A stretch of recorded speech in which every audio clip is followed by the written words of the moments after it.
வணக்கம் நண்பர்களே, நான் உங்க கிச்சா பேசுறேன். உனக்கு என்ன வேணும்? பணம் தானே? நான் தரேன். நீ என்னை தரிசனம் செஞ்சுட்டு போ அப்படின்னு கனவுல ஒரு பாட்டி கிட்ட மகாபிரிவா சொல்றார். சொன்ன மாதிரியே பணமும் பாட்டியை வந்தடைகிறது. பாட்டியும் கிளம்பி மகாபிரிவால பார்த்துட்டு போறா. அந்த சம்பவம் பத்தினது தான் இந்த பதிவு. அந்த சம்பவம் பற்றி மேலும் நம்ம தெரிஞ்சுக்கிறதுக்கு முன்னால் நம்ம சேனலை இது வரைக்கும் சப்ஸ்கிரைப் பண்ணாதவங்க கண்டிப்பாக பெல் ஐக்கான் கிளிக் பண்ணுங்க, சப்ஸ்கிரைப் பண்ணுங்க.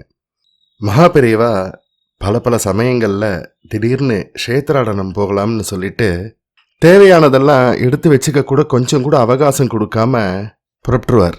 அவர் புறப்பட்டாச்சுன்னா அவர் கூடவே போகிறவா எல்லாரும் அப்போவே கிளம்பிடணும். அதனால் எப்பயுமே புறப்படுறதுக்கு தோதா தேவையான பொருட்கள் எல்லாத்தையும் எடுத்து வச்சுட்டு ரெடியாக இருப்பா மடத்து சிப்பந்திகள்.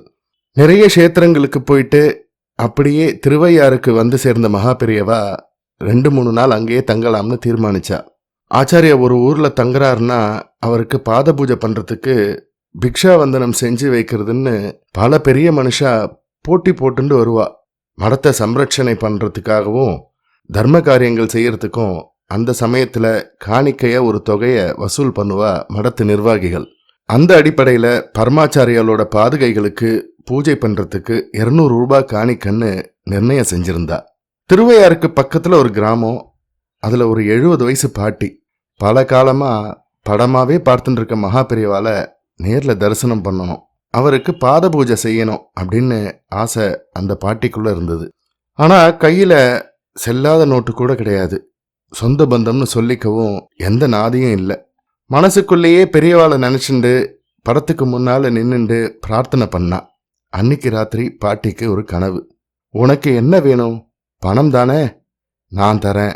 நீ தரிசனம் செஞ்சுட்டு போ அப்படின்னு பெரியவா சொல்றாப்புல அந்த கனவை கண்டதுக்கு அப்புறம் அந்த பாட்டி தூங்கவே இல்லை. எப்படியும் தமக்கு காசு கிடைச்சிரும், மகாபெரியவாளை பார்க்க தயாரா இருந்தா. தான் கண்ட கனவை மற்றவா கிட்ட சொன்னா.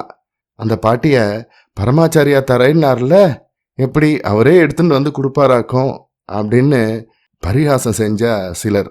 ஆனா பாட்டி நம்பிக்கையோட இருந்தா. மணி 11 ஆச்சு. செல்லம்மா பாட்டி செல்லம்மா பாட்டின்னு யாரோ வாசல்ல நின்று தன்னோட பேரை சொல்லி கூப்பிடுற சத்தம் கேட்டு வெளியில வந்தா பாட்டி. இந்தாங்க, சீக்கிரமா இதுல கையெழுத்து போட்டுட்டு இந்த பணத்தை வாங்கிக்கோங்க. 200 ரூபாய் உங்களுக்கு மணி ஆர்டர் வந்திருக்கு. வாசல்ல நின்ன தபால்காரர் பாட்டிகிட்ட அப்படி சொன்னார். பாட்டிக்கு தன்னையே நம்ப முடியல. எனக்கா பணமா? யார் அனுப்பியிருப்பா? தழுதழுப்பா கேட்டா. அதெல்லாம் யாருன்னு தெரியல. பணத்தை அனுப்பினவா ஃபாரத்தில் பேர் அட்ரஸ் எல்லாம் எழுதலை. ஆனால் தபால் ஆஃபீஸ் முத்திரையிலேருந்து காஞ்சிபுரத்துலேருந்து அனுப்பியிருக்கான்னு மட்டும் தெரியறது அப்படின்னார் தபால்காரர்.